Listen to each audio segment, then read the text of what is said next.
Assalamualaikum warahmatullahi wabarakatuh. Nama saya Akbar Fadilah dari SL5. Kali ini saya akan menjelaskan soal Java OOP atau Java Object Oriented Programming.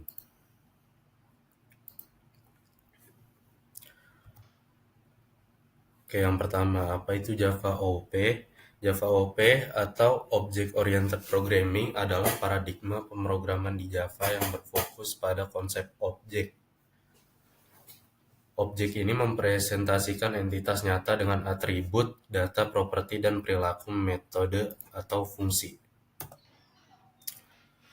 Berikut ada beberapa contoh OOP Java. Ada 4. Yang pertama itu abstraksi. Definisi abstraksi adalah proses menyembunyikan detail implementasi yang kompleks dan hanya menampilkan aspek penting dari suatu objek dalam Java. Jadi hanya menampilkan aspek penting dari objek yang ada di Java. Ya, contohnya nanti ada ke kelas abstrak. Oke, abstraksi biasanya diwujudkan melalui kelas abstrak atau interface yang berfungsi sebagai kerangka atau blueprint perilaku tanpa memberikan implementasi yang detail. Tujuan dari tujuan dari abstraksi ini adalah mempermudah pemodelan sistem dengan fokus pada konsep utama, kemudian mengurangi kompleksitas kode, menyediakan kontrak umum yang harus dipatuhi kelas turunan. Kemudian ada enkapsulasi yang kedua atau pembungkusan. Enkapsulasi adalah mekanisme pembungkusan data, atribut, dan perilaku metode ke dalam satu unit bernama kelas, serta membatasi akses langsung ke data tersebut, dan akses dilakukan melalui metode atau akses modifier, setter, getter dengan kemungkinan penambahan validasi. Tujuannya adalah menjaga integritas dan konsistensi data, mengontrol akses data dengan modifier seperti private, protected, dan public, mencegah manipulasi langsung dari luar kelas atau data hiding. Oke, kemudian ada pewarisan atau inheritance. Inheritance adalah mekanisme yang memungkinkan suatu kelas atau subkelas mewarisi atribut dan metode dari kelas lain, yaitu seperti superkelas. Dengan pewarisan subkelas dapat menggunakan kembali kode superkelas sekaligus menambahkan atau mengubah perilaku sesuai kebutuhan. Ya, jadi ibaratnya mewariskan sifat dari kelas utama. Oke, tujuannya adalah mendukung reusability atau penggunaan kembali kode. Kemudian ada meningkatkan keteraturan atau hierarki atau tingkatan kelas. Kemudian memungkinkan pengembangan sistem dengan struktur yang modular. Oke, kemudian yang terakhir atau yang keempat adalah polimorfisme. Polimorfisme adalah kemampuan suatu objek untuk memiliki banyak bentuk atau biasa disebut many forms. Dalam Java, polimorfisme diwujudkan dalam dua bentuk utama. Kemudian tujuannya ada memberikan fleksibilitas dalam pemanggilan metode, memudahkan pengembangan sistem yang dinamis, dan mendukung konsep dynamic dispatch di mana perilaku metode ditentukan saat program dijalankan. Oke, saya akan masuk ke contoh implementasi Java OOP.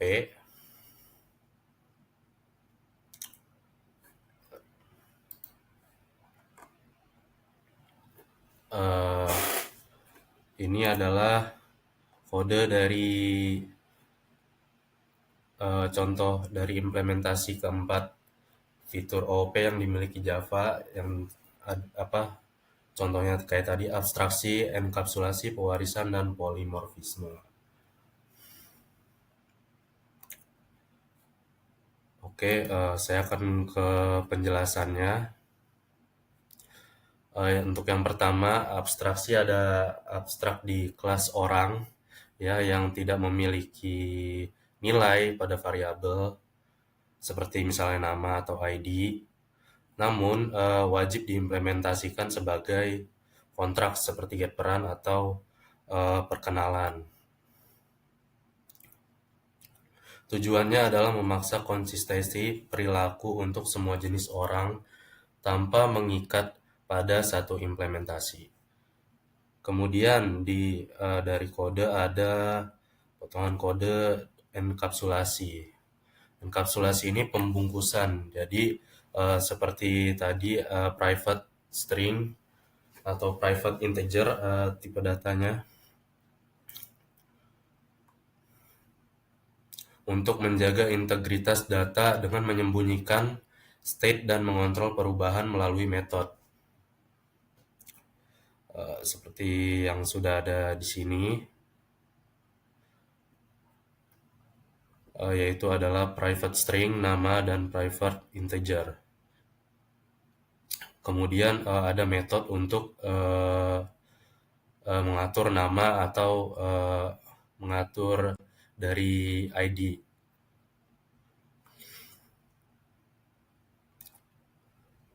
Kemudian ada contoh dari pewarisan, ya. Sebenarnya pewarisan itu ada dua, harusnya override atau overload. Cuma di sini yang saya bikin cuma override saja. Contohnya ada di kelas siswa yang mewariskan kelas orang. Kodenya seperti ini. Extends orang mewarisi field nama dan ID,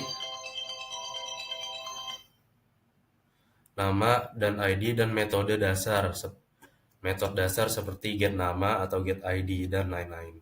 Kemudian ada konstruktor kelas yang kelas turunan memanggil super yaitu nama dan ID untuk menginisiasi bagian orang. Tujuannya untuk menghindari duplikasi dan membuat hierarki tipe data yang jelas. Kemudian lanjut ke polymorphism atau polimorfisme yang terjadi saat ada referensi bertipe dasar menyimpan objek turunan dan pemanggilan metode diarahkan ke implementasi yang di override. Seperti pada contoh kode ada orang, kemudian siswa dan guru. Terus kemudian di sini ada polimorfismenya untuk memanggil perkenalan sesuai tipe aktual siswa atau guru. Tujuannya menulis kode yang fleksibel dan generik tanpa perlu if, else, atau switch case berdasarkan tipe. Oke, kemudian saya akan coba untuk run keseluruhan kodenya. Ya, ini kode yang tadi.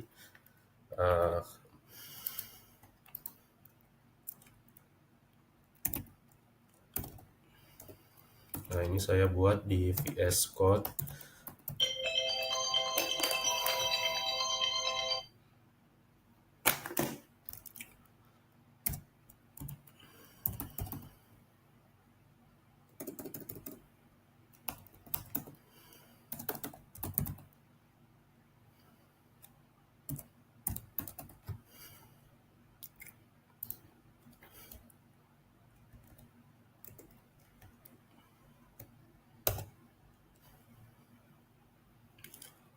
Sebenarnya saya salah untuk CMD buat command buat ngerannya di terminal itu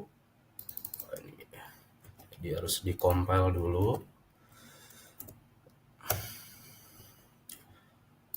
Oke, kemudian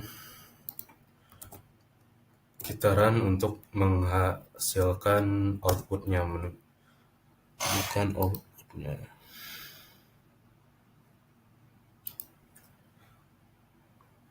Java. Sepertinya ada masalah saat kompilasi kode. Coba kita ulang lagi untuk compile-nya.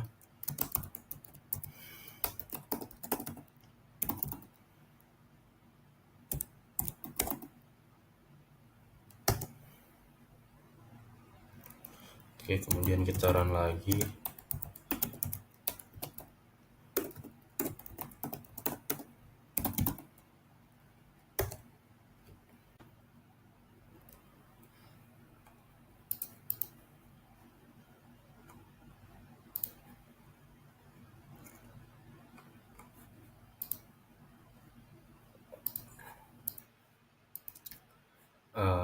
Mohon maaf tadi sepertinya ada kendala. Oke, sekarang sudah bisa di-run untuk run main sederhana. Maka outputnya akan seperti ini. Ari memiliki ID 1 sebagai siswa. Ari adalah siswa di kelas 10 IPA. Dina ID-nya 2 sebagai guru. Dina mengajar mata pelajaran matematika. Oke, kurang lebih itu saja penjelasan Java OOP dari saya dan keempat pilar OOP Java dari saya. Kurang lebihnya mohon maaf. Wassalamualaikum warahmatullahi wabarakatuh.